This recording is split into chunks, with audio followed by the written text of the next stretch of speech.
I'd like to introduce Charlotte Warren. So Charlotte is still a sitting legislator and also very active in various causes. And I've just been tremendously impressed with Charlotte as we were in the legislature together, how she was always standing up for the people that needed someone so badly to speak for them, for justice and integrity in what we do in the legislature. And thank you for what you do.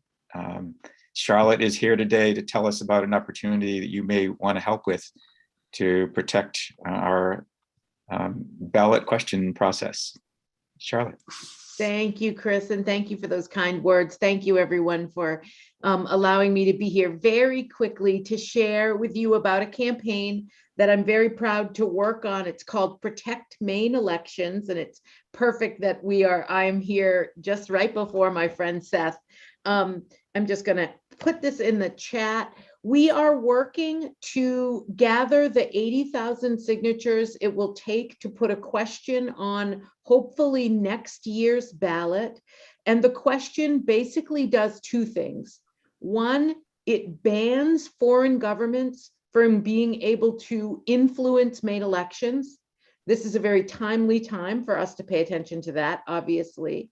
And the second part of the question is it sends a message to our congressional delegation telling them that we would like to limit the amount of spending that billionaires and corporations can spend in national elections. We in Democratic circles can talk about it really freely, as the second part of this question is about overturning Citizens United. We don't talk about it in those terms a lot publicly, because unfortunately that's become a partisan issue. But when we talk about the fact that billionaires and corporations shouldn't be able to spend unlimited money, everybody agrees. I spent election day in West Gardner, Maine, which is the town in my district that is most opposite than really the way I think and my sort of political opinions, but almost to a person, everybody that I asked wanted to sign our petition. So I've put a little bit in the chat so that you can learn more and go to our website. There's an opportunity there for you to sign up and volunteer. And really it's about, if you can collect 5 signatures or 500 signatures, we need your help, right? We're trying to gather what we need by the deadline. I'm happy to answer questions, but that's really what I wanted to share with you. All right. And the deadline is? The deadline at this point, if we want to get on the 2022 ballot, we have to get everything in by January 15th. And we're hopeful to do that, but we're in this for the long haul. If for some reason we cannot get the signatures to put us on the ballot for 2022, we will be happy to be on 2023. We are really committed to this effort. I meant to mention to you all that our campaign has been endorsed by the League of Women Voters, Maine Clean Elections, Stand with Maine, MUSON, which is the Maine Unitarian Universalist Social Activist Network. So thank you. Great.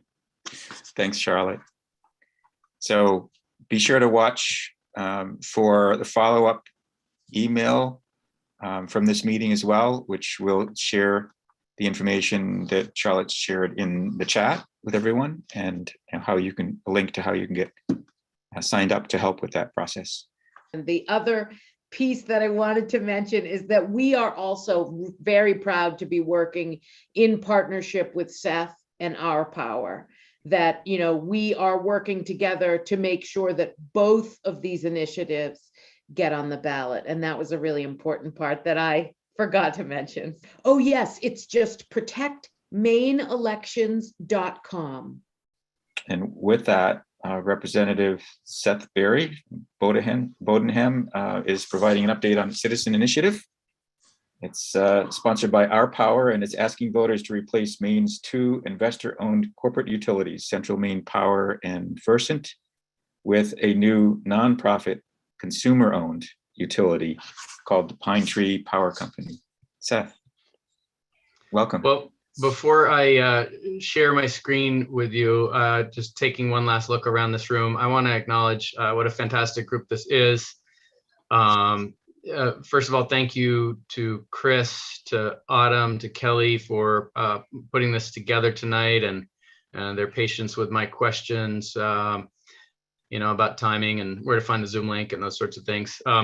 The Lincoln County Democrats are near and dear to my heart, not just because you're only across the Kennebec from me, but I have been very impressed with your achievements. I served with Senator Dow. I served with Les Fossil. I served with some Republicans from over there across the river, and boy, did you make some improvements in the last election. And I think of Chloe Maxman. I mean, that was a signal accomplishment. Made a huge difference for the whole state to trade in the most powerful Republican in the state, Dana Dow, for Chloe Maxman, and she's done a phenomenal job as your senator. So thank you for doing that. And I've spoken about this issue to you all before. I remember an in-person forum before COVID. I remember a forum just last fall. And I think this will be a freshen up and an update. I'm going to go through some things that might sound familiar to some of you, but I want to make sure you have the big picture here. And there's a lot of news to share as well. So looking forward to that. And I just, lastly, I want to acknowledge my colleagues who've served in the legislature. And at the risk of missing people, it was just wonderful to serve with Chris when he was a state senator. Miss him there enormously, but again, he's been well replaced recently. Great to have Representative Warren working on that very important ballot initiative that you just heard about, a companion to the Our Power initiative, certainly. And Dan Hobbs from all the way down in Wells. Dan, good to see you, and thanks for joining as well. I mentioned this to Dan because I knew he might be interested. A couple others down south. I meant to send it out more broadly, but just ran out of time today. So great to see you, Dan, and thanks for joining. So my name's Seth Berry. I represent House District 55, Bodenham, most of Richmond, and beautiful Swan Island on the Kennebec River. And I've served in the legislature since 2007. Many of those years, well, I did have 2 years off for good behavior. So 2007 with 2 years off.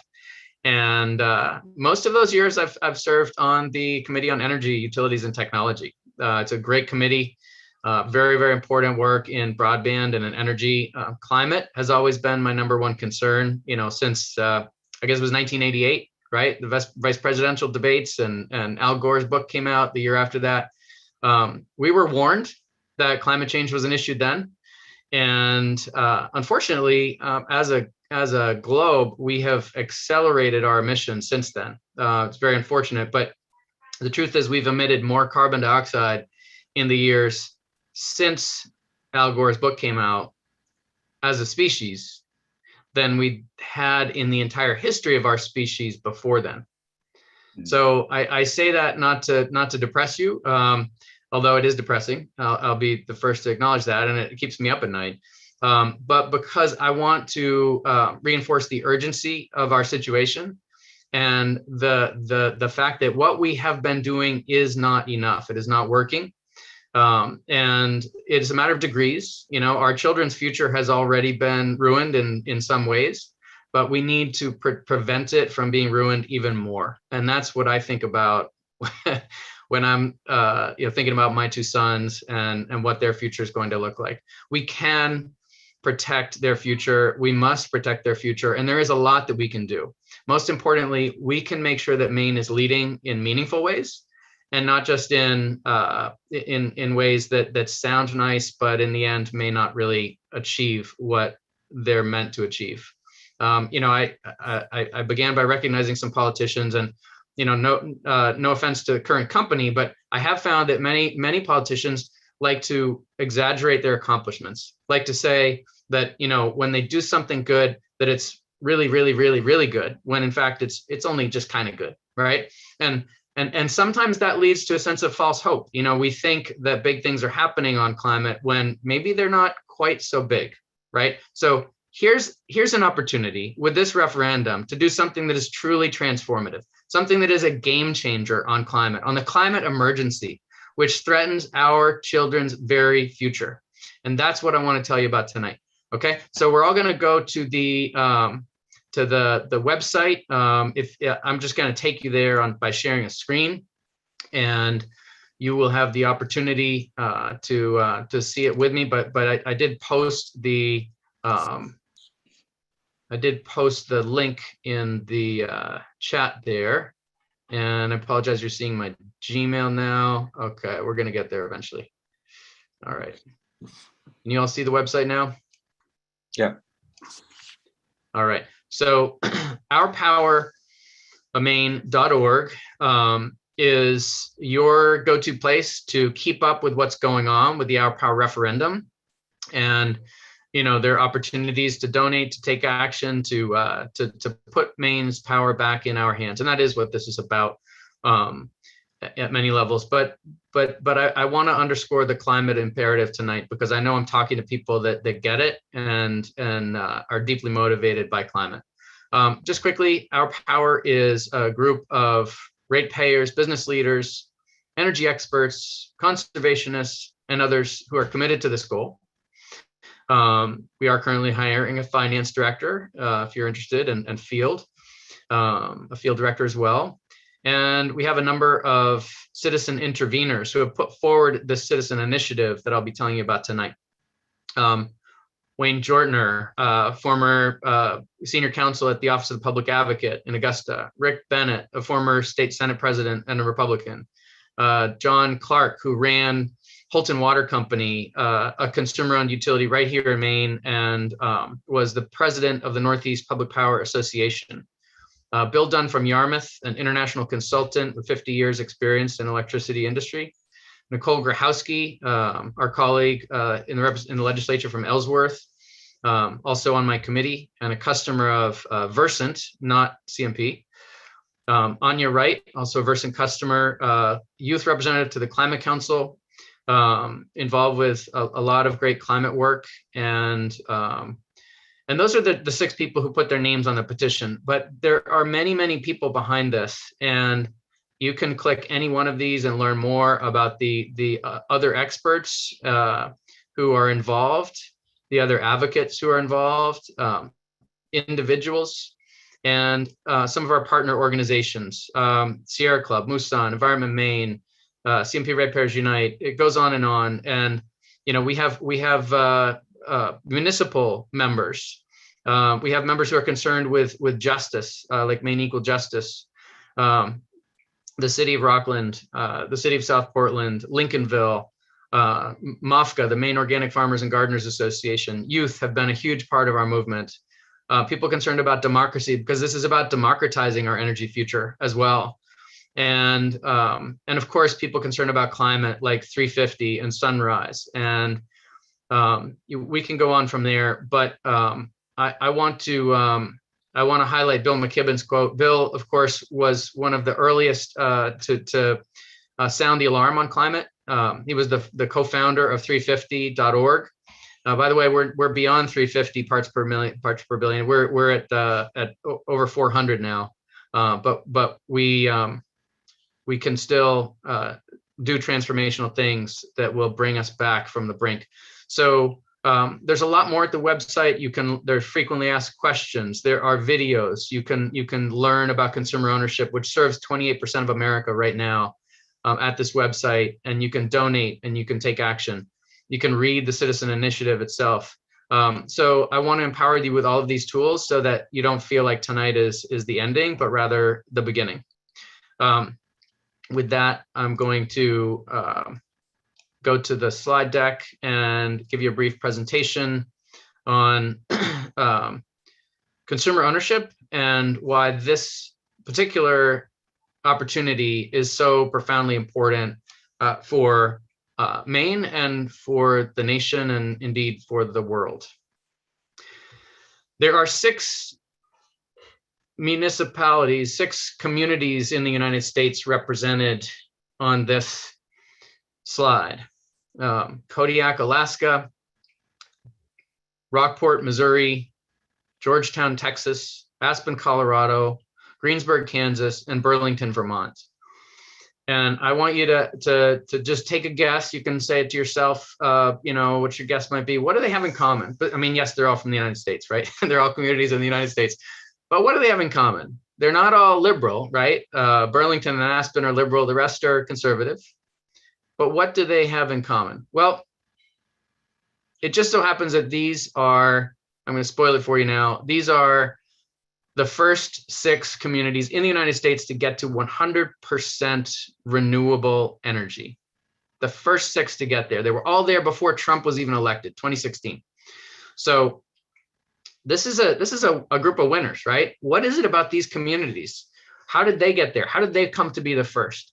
Well, they all have different stories. It's windy in Kansas and in Missouri, and it's sunny and windy in Texas. There are opportunities in different places, but each of these communities, what they all do have in common is they are all served by consumer-owned utilities. They are among the 28% of America, 28% of American citizens and residents who are served by consumer-owned utilities, not-for-profit utilities. Some of them are what we call munis or municipal utilities. The Portland Water District is also a municipal utility. Charlotte Warren sits on the board of the Greater Augusta Utility District. These are municipal utilities. They serve one municipality, or in many cases, several. The other type is cooperatives. And cooperatives were formed to serve rural America because, as with broadband, the for-profits just weren't getting there. They didn't see a profit there, so they didn't bother.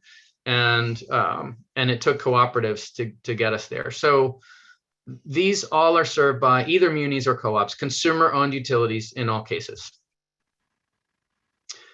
And our power is convinced, and we want to invite you to join us in this bold adventure. We are convinced that by adopting consumer ownership here in Maine, we can be the first state to fully and equitably decarbonize, the first state to get to net zero, and to do it meaningfully, to make a full, fast, and fair transition to clean energy, leaving no one behind. That is our purpose. And the way that we get there is, yes, to electrify everything. The quickest and most certain path to decarbonization is to electrify everything. I'll tell you more about why this is related to consumer ownership, but let me just say that we can't underscore the importance of this enough. Transportation, the gasoline in our cars primarily, and the diesel in our trucks, that is 54% of our emissions right now. Buildings is 30% of our emissions right now. Industry, factories are 9% of our emissions right now. And electricity currently is only 7% of our emissions. So that's the good news, right?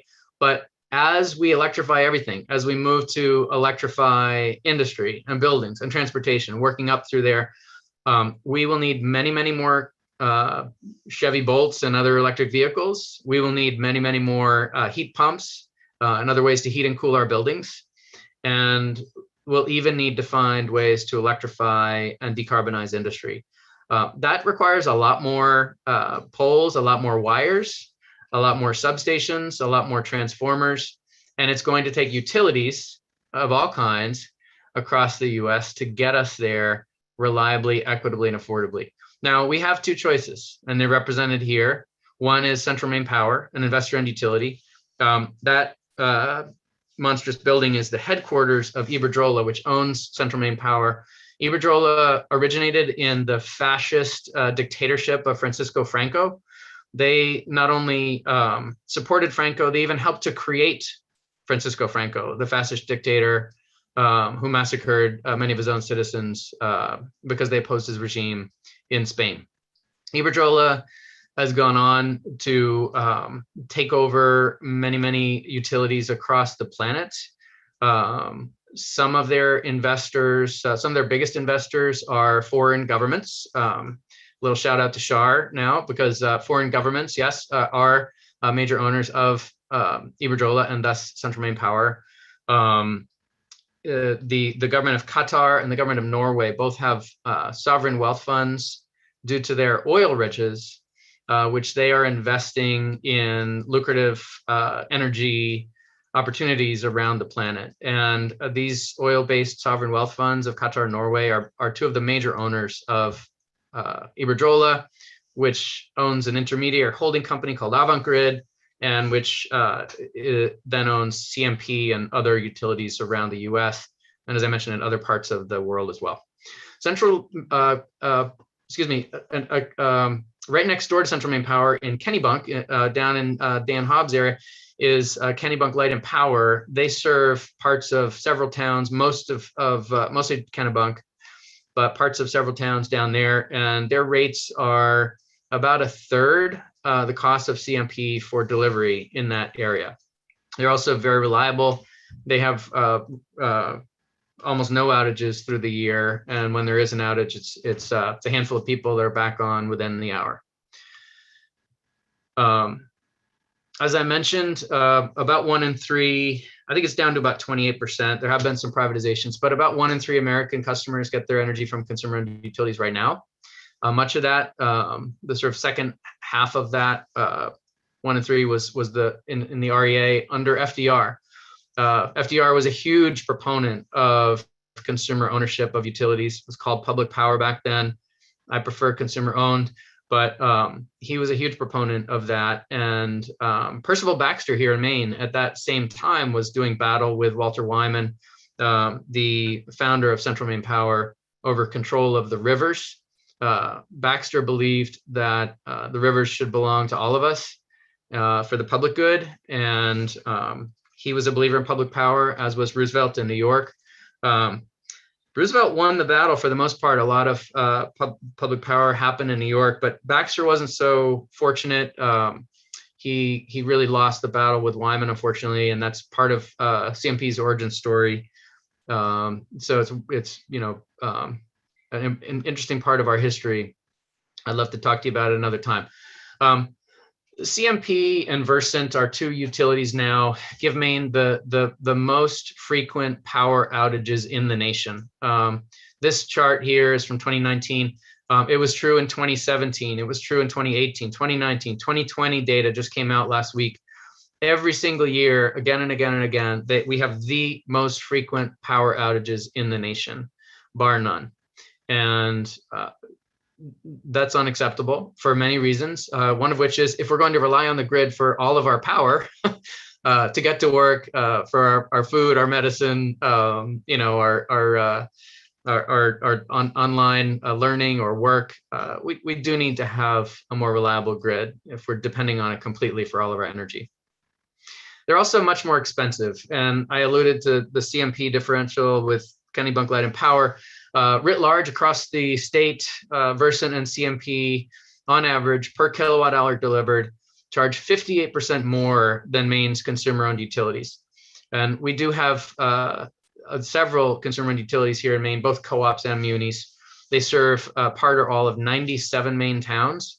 They're just quietly doing their job very, very well, which is why you don't hear about them in the news all the time the way you do with CMP. And by the way, I think it's actually much more than 58% now. CMP and Versant both had double-digit rate hikes this past summer. CMP was this summer, Versant was early November, right before the election. Double-digit rate hikes. And then again, this week, you saw on the supply side, 83% increase in CMP territory and 89% increase in Versant territory. I will say those increases are not entirely within the control of CMP and Versant, but I have no doubt that our consumer-owned utilities will be charging even less compared to our investor-owned utilities starting this January. So 58% more. And the other thing about our wonderful consumer-owned utilities is that they are locally controlled. The money stays local. They're not extracting a profit. The control stays local because you typically elect the board, and they invest more in local jobs. There's less outsourcing. CMP's billing, their very famous billing system is based in Boston, and frankly, I think that's part of the problem. Nationally, consumer-owned utilities that are similar to the Pine Tree Power Company that we proposed, the munis, are 13% cheaper and have half the outages. So that's the national statistic. As I mentioned, the grid will require 3 times more electric power. As we decarbonize, we will have to make it much more robust. And it's a huge investment. We need a lot of money, and we need those decisions to be made for the right reasons, not for profit, but for efficiency and for customer service. So we can either invest the way we're doing it now, which is that CMP and Versant put in millions and millions of dollars in building out the grid, new transmission. They love transmission because it gives them more profit. That's the high voltage stuff. They like to bring power from far away, from more distant sources, more distant centralized sources, because it justifies that expenditure and that inefficient build out. They also get a guaranteed profit. Typically, it's in the double digits, and that guaranteed profit is required by our Constitution, the U.S. Constitution, and Supreme Court jurisprudence, the Hope decision, the Bluefield decision in the 1920s and the 1940s, respectively. Those Supreme Court decisions, like Citizens United, they restrict what states and even Congress can do to solve a problem. They're a very tough roadblock to get around.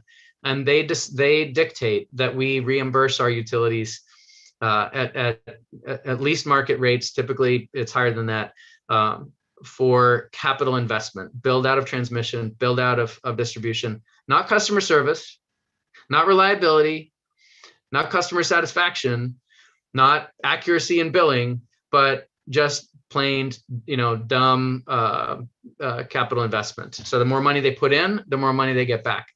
If, by contrast, we make these investments in our grid at a tax-exempt, lower cost of capital that consumer utilities are able to access, it's revenue bonding, it's very low-cost debt, similar to the bonds that the state borrows, but it's not a state bond, it's borrowing against the future revenue of the utility, then we can do this at a much lower cost. We can make the transition to a fully decarbonized future and save $9 billion just in the grid alone. And there's a companion bill that I can talk to you about some other time on the generation side, which would provide additional savings as well. In fact, much greater savings. So the savings is big. We can have lower cost. The governance is very important. We can have local governance, and the reliability is critical as well. We need all of these things, right? If we're going to get everyone to a place where we can depend on that grid, afford it, and know it will be there for us in the future. So the path forward is to replace CMP and Versant with a low-cost, locally controlled, reliable nonprofit utility. We do that by creating in law, with this referendum, the Pine Tree Power Company. And it's just the poles and the wires. I want to be clear about that. We're talking about the poles and wires, the as you see in this diagram, the high voltage transmission, the substations, the lower voltage distribution system, the transformers on the pole that gets it to your house, right? The grid, interestingly, is a monopoly. If you stop and think, it has to be a monopoly. You can't have 2 sets of poles and wires running down your street. It would be unsafe, and it would be economically inefficient. So the grid is what we call a natural monopoly, and it's similar to our roads and bridges in that respect. Our public schools, I would argue, should be kept a public and natural monopoly that serves everyone. The Army and the Navy are certainly monopolies. They don't compete with one another, and all of these things we entrust to the public sector. But for some reason, we've decided that the grid should be owned by for-profit corporations who are overseas and perhaps even owned by foreign governments. And that monopoly ownership is okay. Well, you decide. So the Pine Tree Power Company will have, as part of its mission, to help the local economy to create more jobs.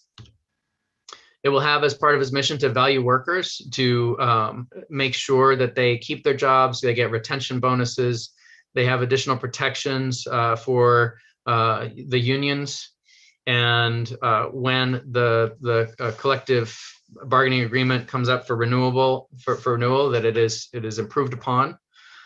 All workers would stay with the Maine utility.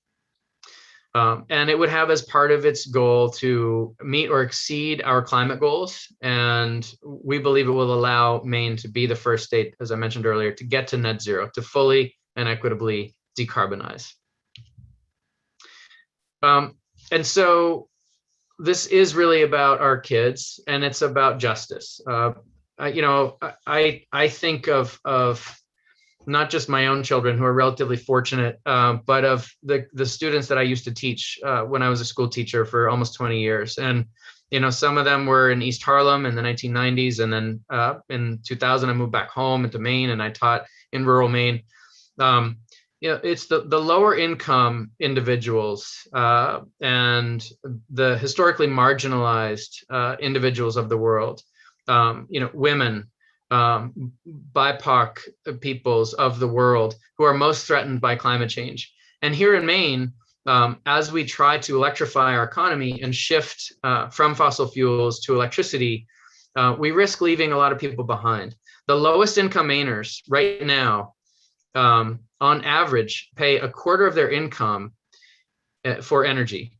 And that's the whole energy spend, but it leaves them very little to spend on anything else. On average, they earn at federal poverty levels about $16,000 a year.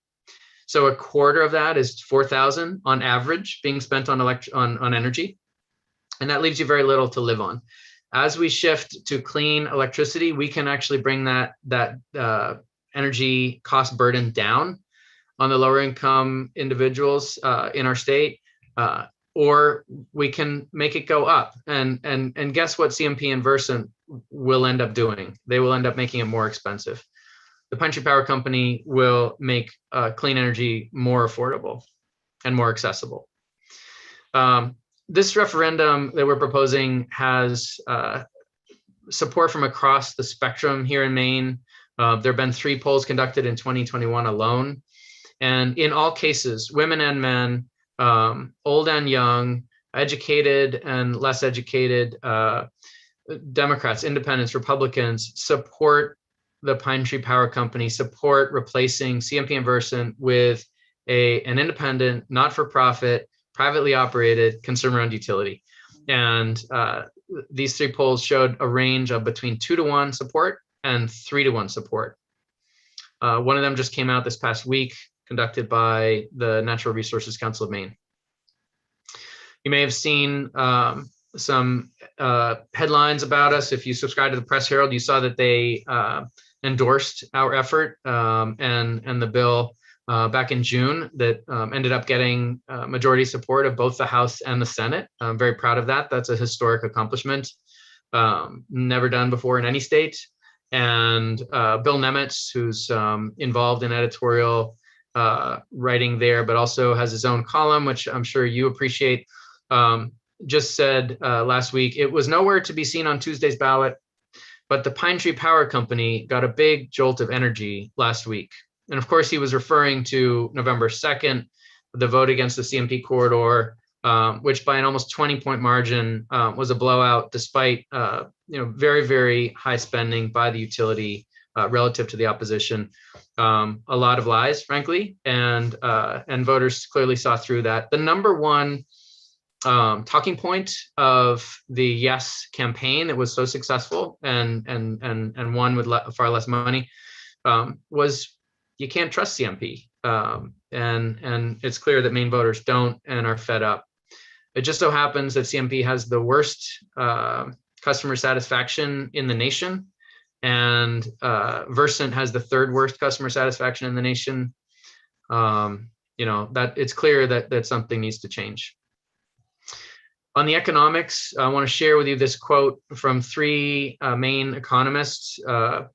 They say, as Maine economists deeply concerned for our children's future, one Republican, one Democrat, and one independent, we strongly support the Our Power referendum. It is an elegant solution that adapts a proven business model to today's compelling needs. It will save Maine people and businesses billions, will better align our utilities incentives with those of its customers as we seek to electrify and decarbonize our economy, and will chart a promising pathway for others to follow.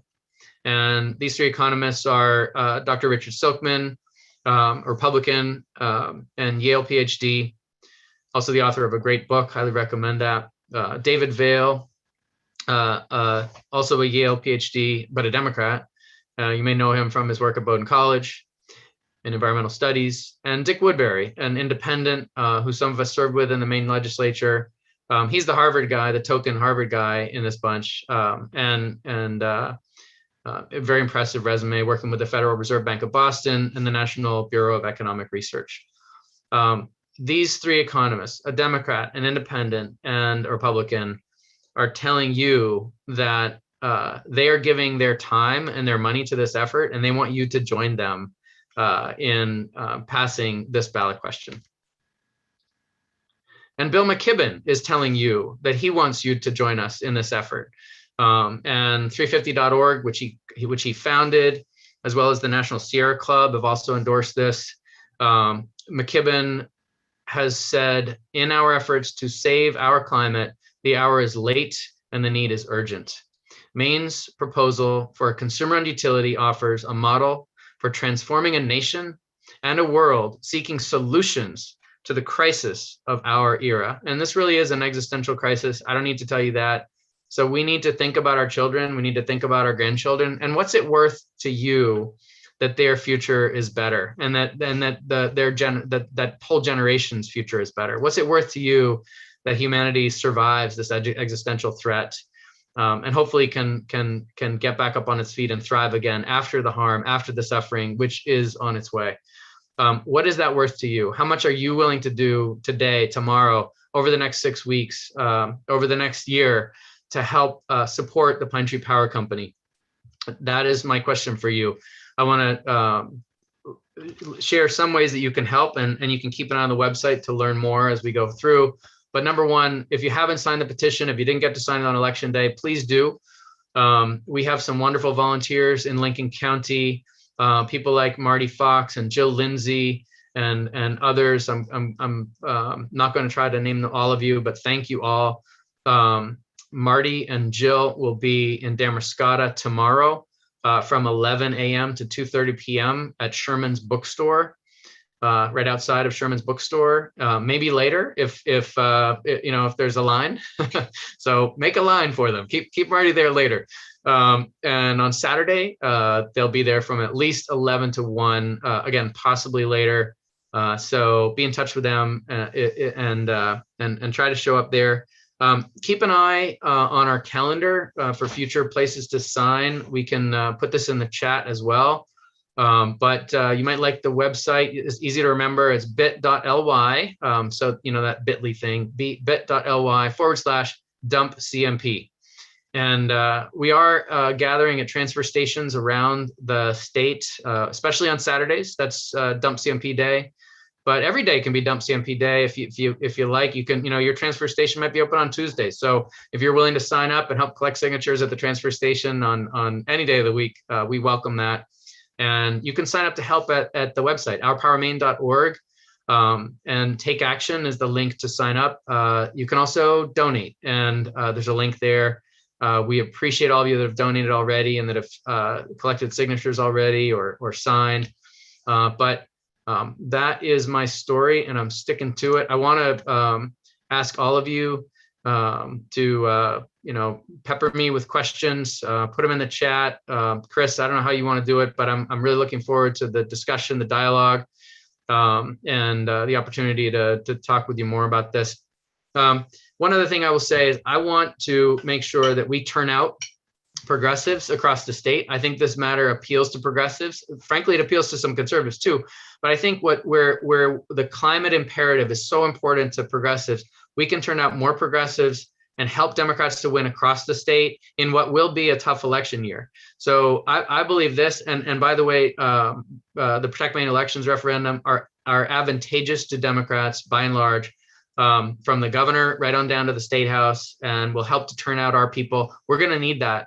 And, you know, I don't think any of us should take this next election for granted. So we want to add value to the overall Democratic team, and we think that this will do that. So enough about me. I want to hear about you, and tell me your questions, your feedback. Let's have a discussion. Chris, how do you want to do this? Great. So Seth, I think I'll call on people. I also want to actually start off with a few questions that are in the chat. And begin with, we've got a question: given the ultimately corrosive influence of big money in public utility commissions across the nation, how do you plan to insulate this new entity from money? Yeah, it's a great question. Well, the number one way we insulate it from money is the board. There are conflict of interest provisions where the board, has to recuse itself if there's any financial interest. There's full transparency and disclosure requirements, as there is with the legislature. You can go to their board meetings. You can issue freedom of access requests of the board and find out, what emails might be going on behind the scenes. So that's huge. And there's nothing like public vigilance and sunlight to ensure that people are always on the up and up. Right now you can't attend a CMP board meeting. You can't attend an Avangrid board meeting. You can't attend a Iberdrola board meeting. You'd have to go to Barcelona and speak Spanish. But even here in Augusta, you can't attend the CMP board meetings. And investor-owned utilities have a long track record of corruption.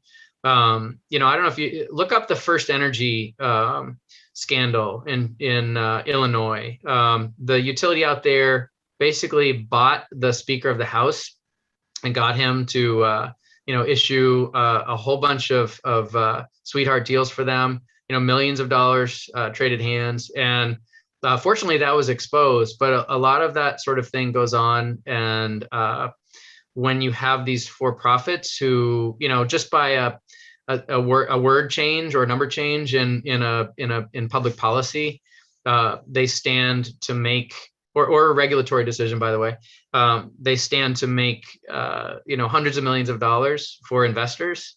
That's where you see corruption. That's where you see some really underhanded and nasty things happening. So having a not-for-profit, that's a wonderful reason to do it this way, right?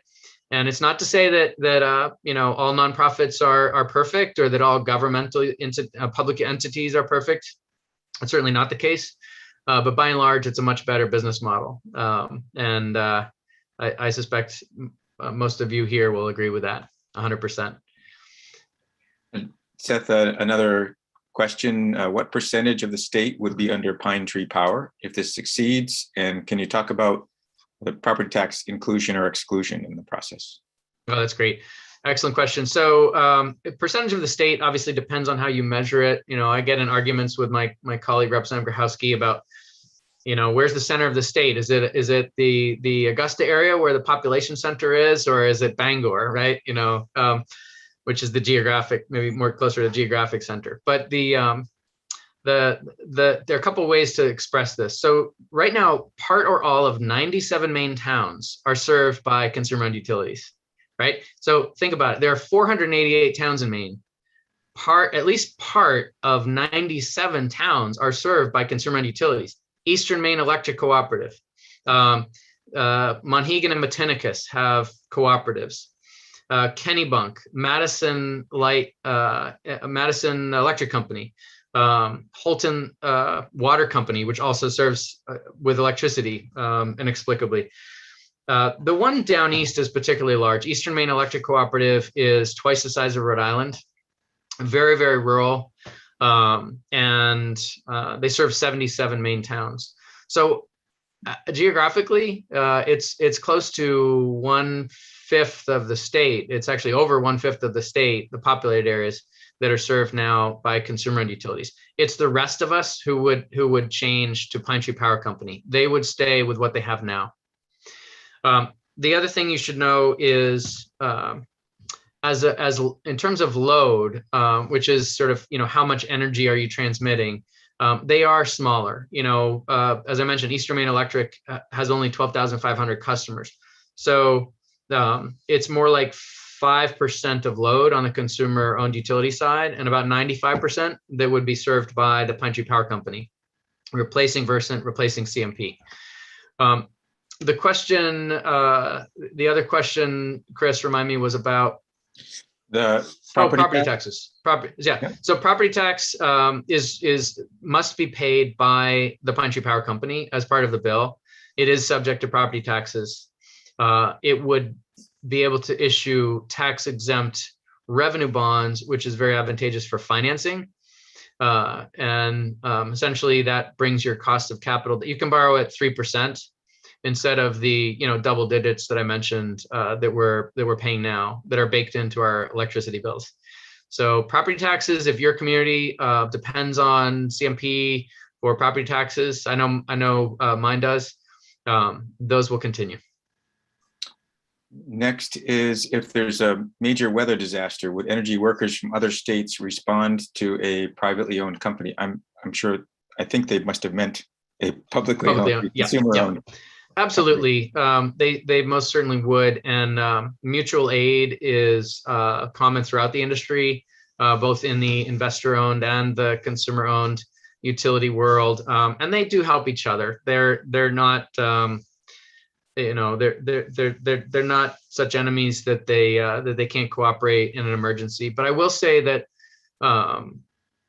Iberdrola tends to favor its own companies and to bring in folks from their utilities in Connecticut or their utilities in upstate New York, because they get paid a lot. They really get paid. You get paid a premium to come in and help another utility.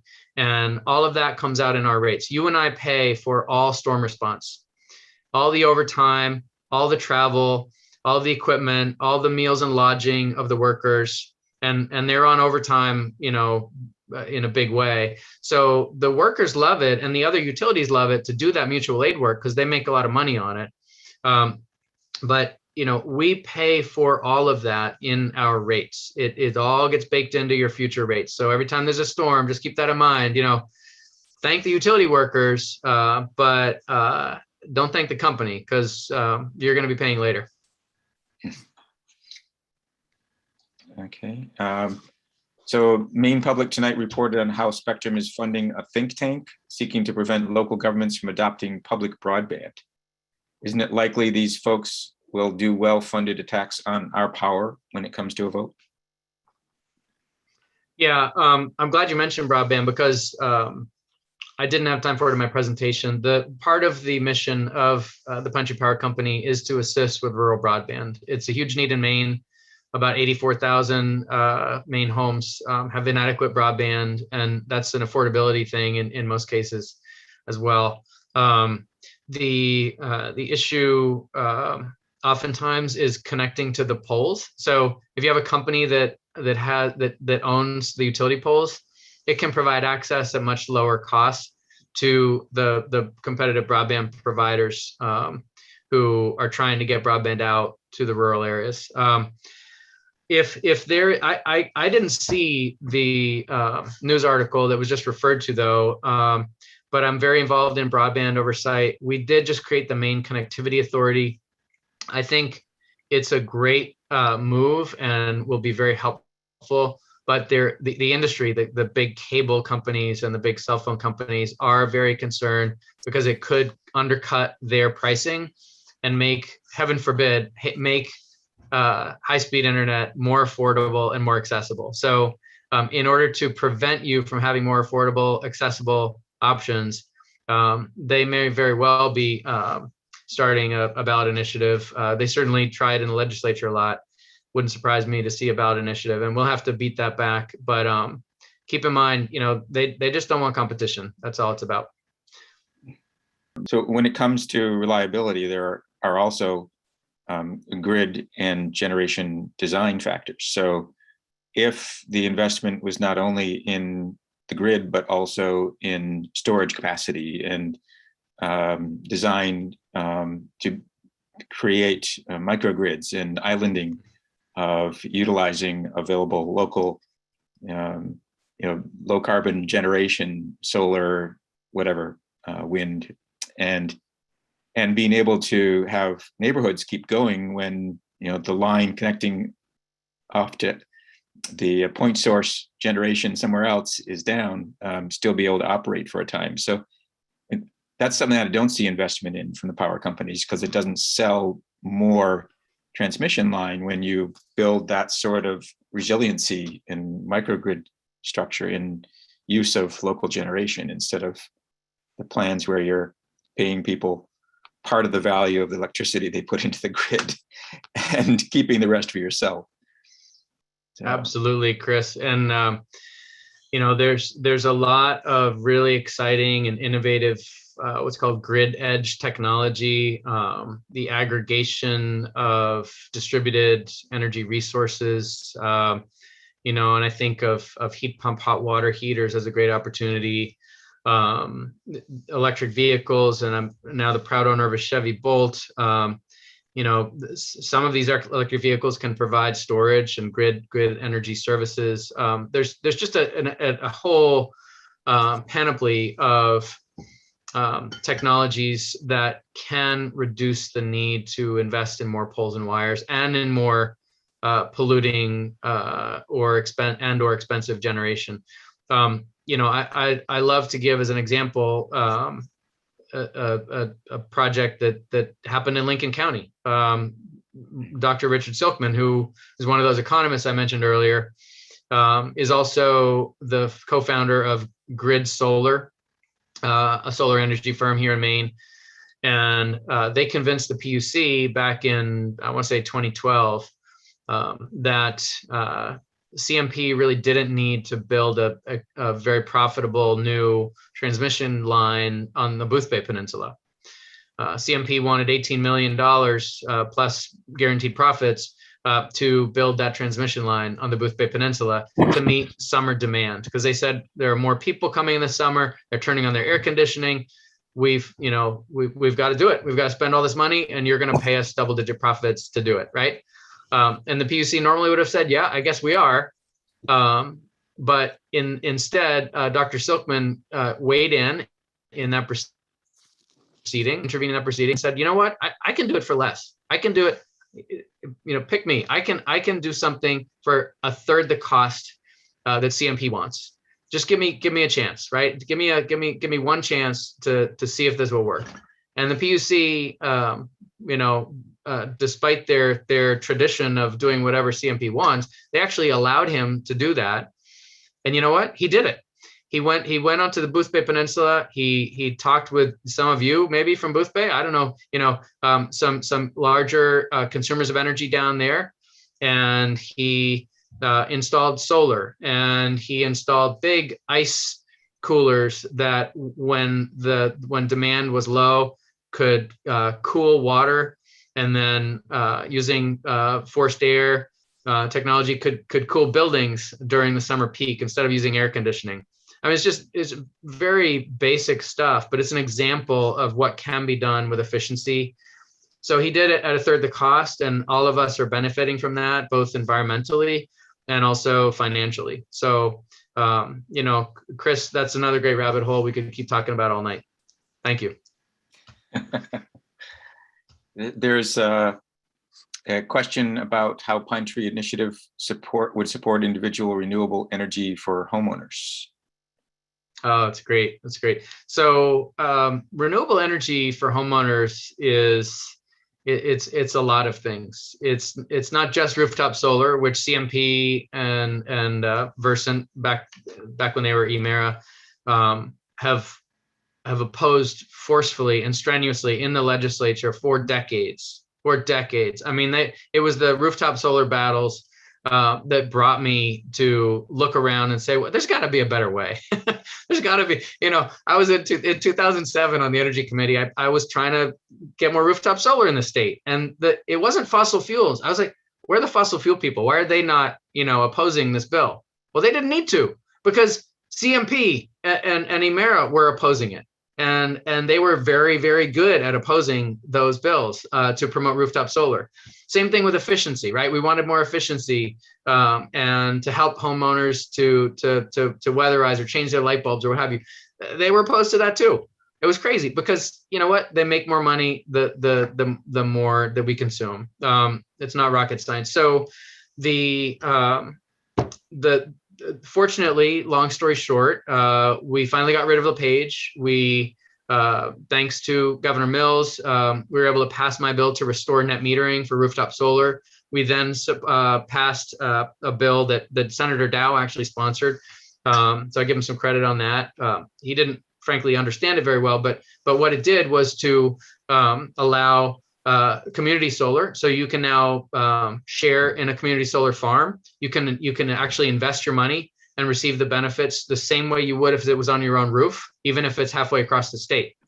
Or you can sign up as a subscriber, let someone else own it, but just gain some of that savings. And that's why you're seeing a lot of mail in your mailbox about you can have 10% off, you can have 15% off. That's actually real. That is a real savings, and it's brought to you by solar. It's brought to you by community solar, which we enacted in this legislature.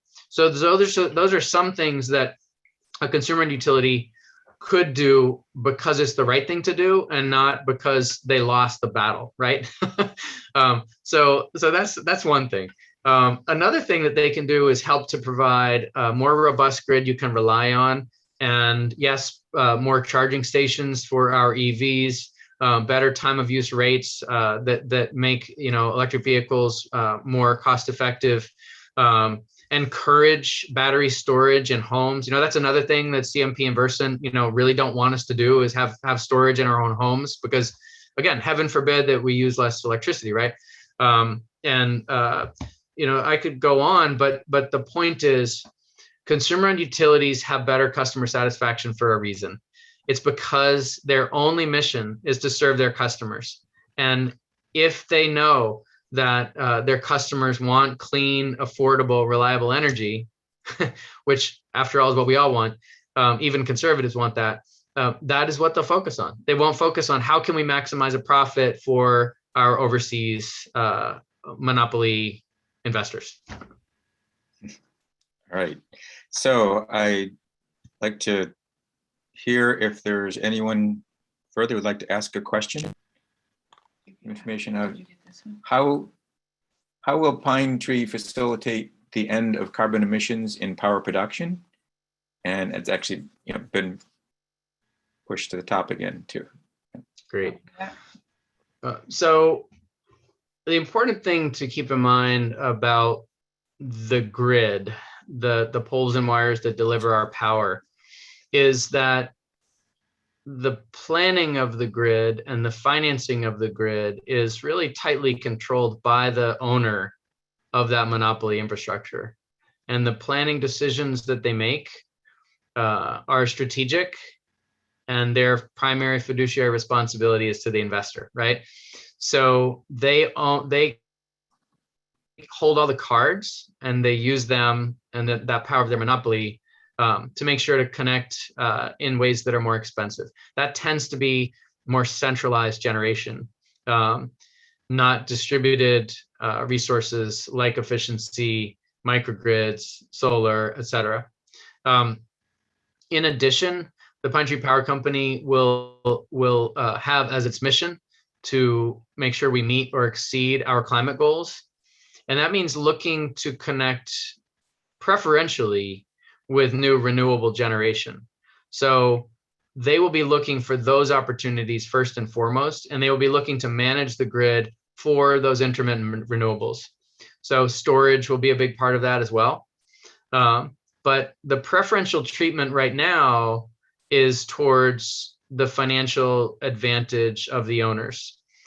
So if they can create a very lucrative corridor through the North Woods to connect to Hydro-Quebec, right, for Massachusetts and make billions of dollars on that, then that will be their priority and their preference. And that disfavors local renewables. That disfavors our own companies like Revision or Sundog Solar, wind investment, which is, so the Maine Renewable Energy Association opposed the CMP corridor over exactly that issue. That was a preference of the utility, that they're looking to interconnect their projects and not the projects that most advantage you and me. And so it's like they're the traffic cop in the middle, standing in the middle of the intersection. And that intersection needs to connect you and me to our clean energy future, to the resources that are best to power our future, whether that's storage or renewables or a form of efficiency, like Chris was referring to. As the traffic cop, the place where the planning happens, where the data resides, they are able to give preference to their own projects, and that's a problem. So it's imperative that we make that public intersection a truly public intersection, right? They're called a public utility, but in practice, they're anything but.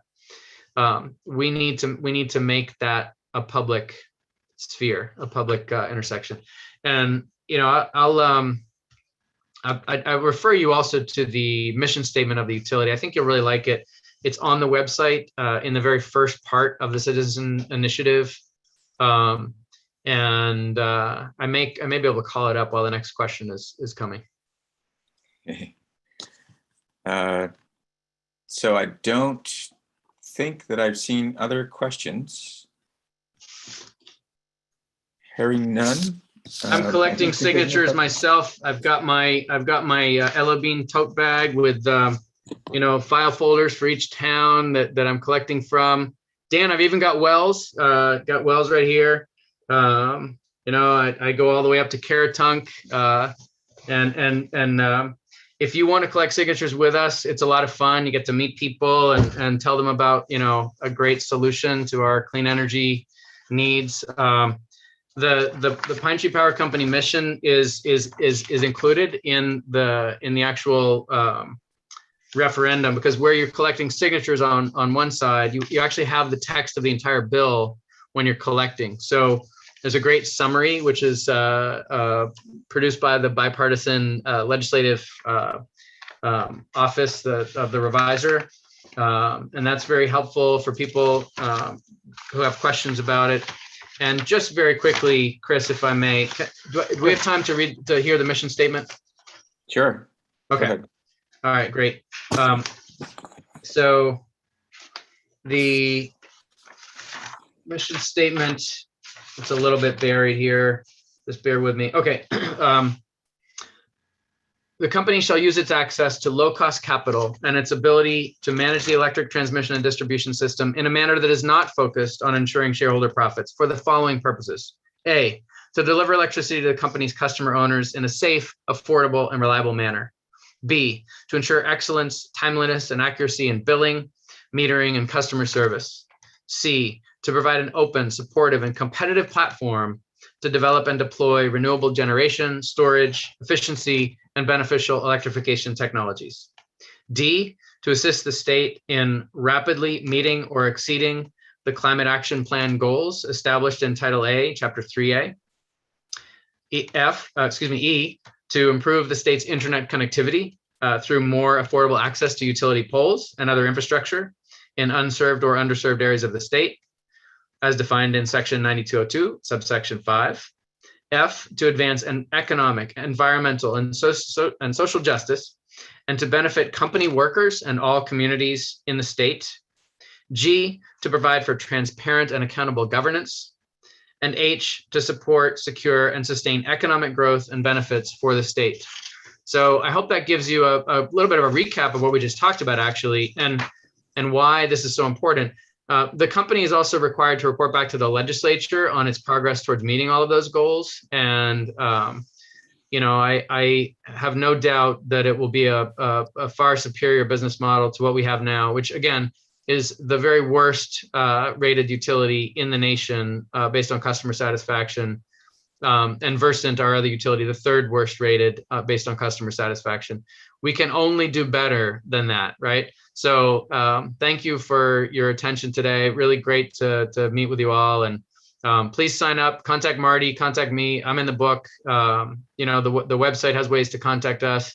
We'd love to have you help us out by collecting signatures. The next 6 weeks are critical, as they are for Protect Maine elections. And it'd be great to have your assistance. So whatever you can do is great.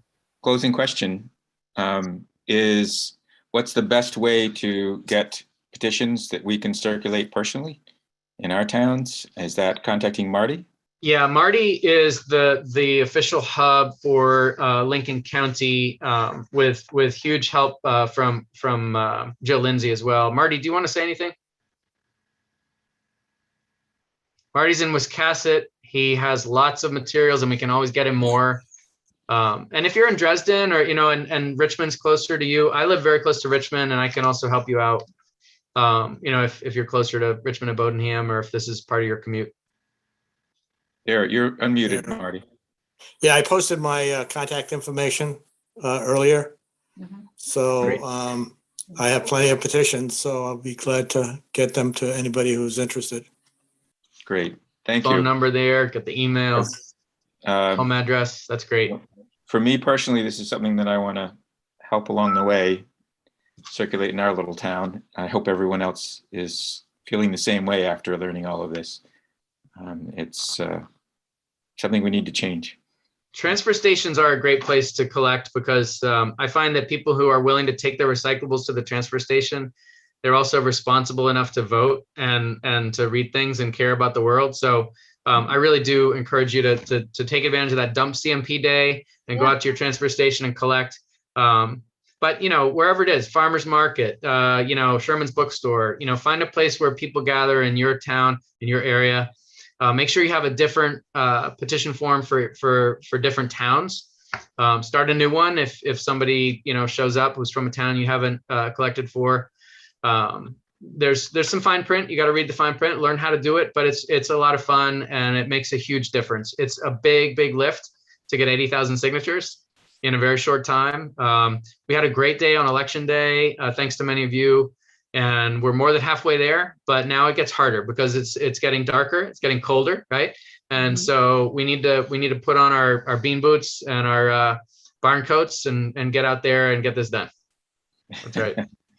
And please do reach out to Charlotte as well, and because there's no harm in getting signatures on both while you're at it. So great. Thank you, Seth. My pleasure. Great to be with you all. Thank you so much for all you do. Lincoln County Democrats are the best. Don't tell Sagahawk I said that. Thank you, Seth.